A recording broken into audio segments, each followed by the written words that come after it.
Hello बच्चों, मैं आपकी टीचर सुमन शर्मा एक बार फिर से अपने चैनल पर आप सभी बच्चों का स्वागत करती हूं और आशा करती हूं आप सब बच्चे फिट एंड फाइन होंगे। तो बच्चों, आज मैं आपको कक्षा 7 की पुस्तक अमोली हिंदी व्याकरण से पाठ 6 शब्द रचना कराने जा रही हूँ। आई होप उसे आप ध्यान से सुनेंगे। और पाठ शुरू करने से पहले मैं सभी बच्चों से कहना चाहूँगी कि जो मेरे इस चैनल पे पहली बार आए हैं, प्लीज़ मेरे चैनल को लाइक करें, शेयर करें और सब्सक्राइब करें, जिससे हम आपके लिए और अच्छी रचनाएं आपको अर्थ समझा सकें। और आपके इस लाइक से हमें मोटिवेशन मिलेगा कि हम और अधिक और बेहतर तरीके से आपके सामने पाठों के अर्थ समझा सकें। तो बच्चों, शुरू करते हैं पाठ 6 शब्द रचना, जिसके अंदर हमारा विषय रहेगा उपसर्ग। पाठ 6 शब्द रचना उपसर्ग। चित्र देखकर आयुष ने लिखा, यह एक सुंदर उपवन है। यहाँ आगंतुकों की भीड़ है। खेलते हुए अनेक बच्चों ने इसे सजीव बना दिया।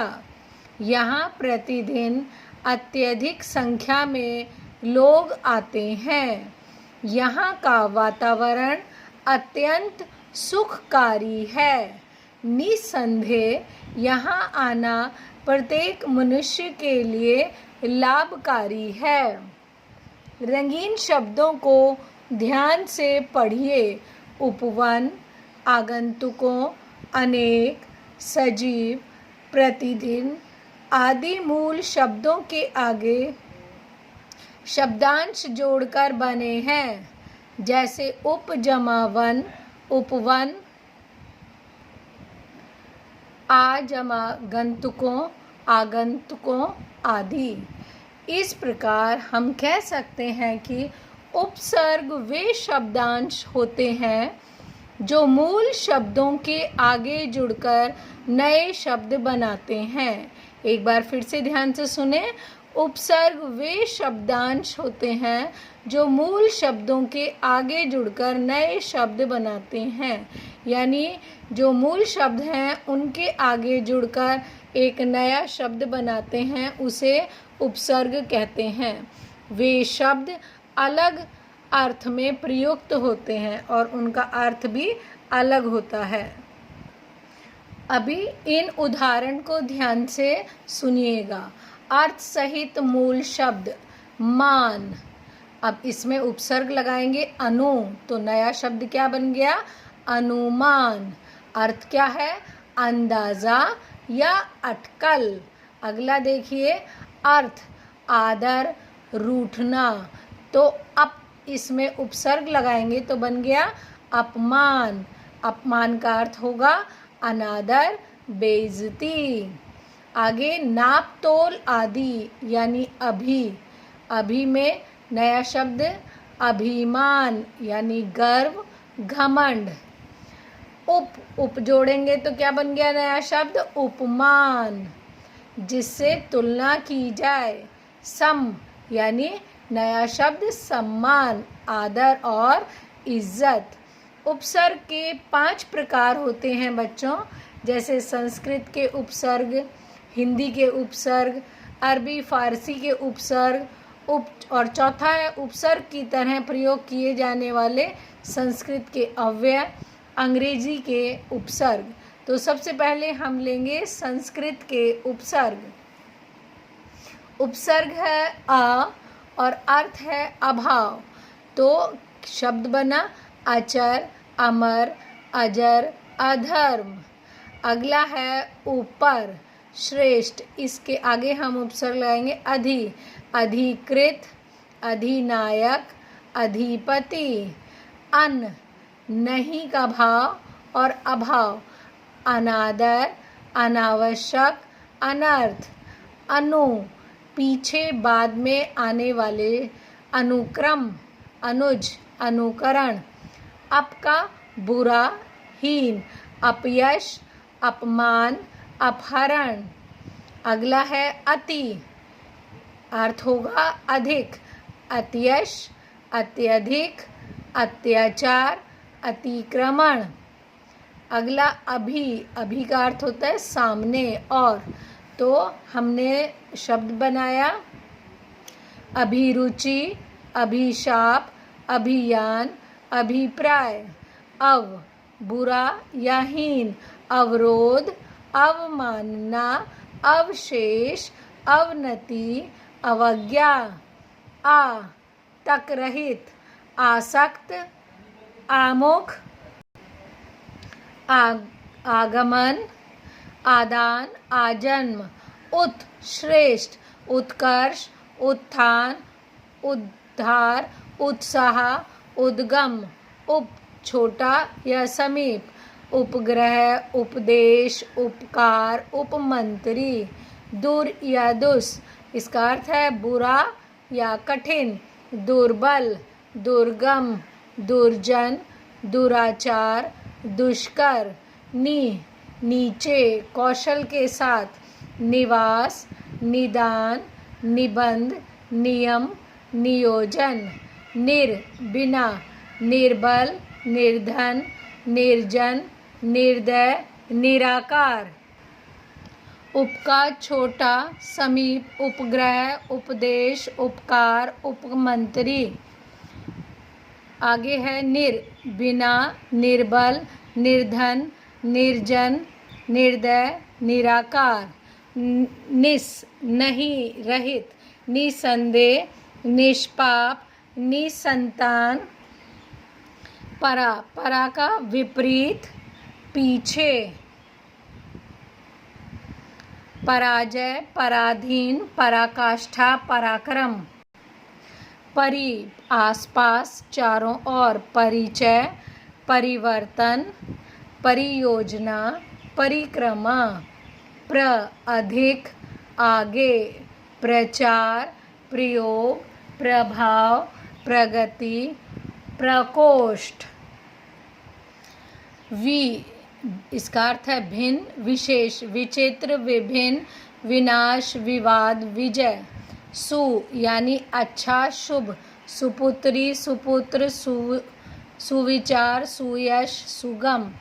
बहिष या बहिर, बाहर, बहिष्कार, बहिर्मुखी, बहिर्गमन। सत यानी अच्छा, सत्कर्म, सत्पात्र, सदाचार, सद्गुण। पुरः, सामने, पुरस्कार, पुरस्कृत, पुरोहित, पुरुषचरण। अगला है ख, हिंदी के उपसर्ग। उपसर्ग है अध, अर्थ आधा, शब्द रूप है अधखिला, अधमरा, अधपका। अनका, नहीं, अभाव, अनमोल, अनजान, अनपढ़, अनचाहा। कम, 19, 49, 39, 69। यानी बुरा या बुरी। कुविचार, कुप्रथा, कुपुत्र, कुख्यात। चार, चौराहा, चौमासा, चौपाया, 84। दो, दुबला, दुभाषिया, दुअन्नी, दुगुना, दुमंजिला। बिना, निकम्मा, निडर, निठल्ला, निहत्था, निपुता। बिन यानी बिना, बिन कहे, बिन विचारे, बिन बुलाया, बिन बोया। भर, अर्थ है पूरा, भरपेट, भरपूर, भरमार, भरसक। सहित, अच्छा, सरस, सपूत, सगुण, सपरिवार। अरबी फारसी के उपसर्ग। बे, अर्थ है बिना, बेचैन, बेकसूर, बेईमान, बेचारा। सहित, बाकायदा, बाअदब, बाइज्जत। बद, अर्थ है बुरा, बदमिजाज, बदसूरत, बदनाम, बदकिस्मत। कम, थोड़ा या हीन, कमज़ोर, कम अकल, कम उम्र। खुश, अच्छा, खुश नसीब, खुश किस्मत, खुश दिल। गैर, अलग या भिन्न, गैर हाजिर, गैर कानूनी, गैर ज़रूरी। ना नहीं, नालायक, नादान, ना समझ, ना उम्मीद, ला नहीं, ला इलाज, लापरवाह, लाजवाब, लावारिस, हम समान या साथ, हम उम्र, हम शक्ल, हम जोली, हम वतन, सर मुख्य, सरताज, सरपंच, सरकार। घ भाग उपसर्ग की तरह प्रयोग किए जाने वाले संस्कृत के अव्यय। उपसर्ग है अंतर, अंतः, अर्थ है भीतरी, अंतरराष्ट्रीय, अंतरजातीय, अंतरदेशीय, अंतरात्मा, अंतरकरण, अंतरपुरः, अध नीचे, अधोलिखित, अधोगति, अधोपतन, चिर अर्थ है बहुत देर, चिरकाल, चिरायु, चिरस्थायी, चिरंजीव, पुरा यानी पहला या पुराना, पुरातत्व, पुरातन, पुरावस्तु, सह साथ, सहपाठी, सहयोगी, सहकर्मी, सहमत, पुनः फिर, पुनर्जन्म, पुनर्विचार, पुनः निर्माण, पुरागमन। ण अंग्रेजी के उपसर्ग सब अर्थ है नीचे, sub inspector, sub division, head प्रमुख, मुख्य, headmaster, head clerk, head cashier, half यानी आधा, हाफ पैंट, हाफ स्वेटर।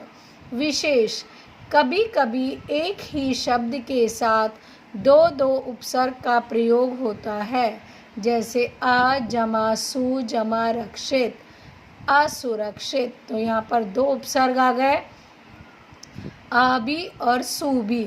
अगला आ जमा नी जमा यंत्रित, अनियंत्रित। अगला निर जमा आ जमा करण, निराकरण। आई होप उपसर्ग आप सब बच्चों को समझ में आ गया होगा। आप एक बार दोबारा से इसे पढ़ें, आपको अच्छे से समझ में आ जाएगा। ओके बच्चों, बाय, टेक केयर।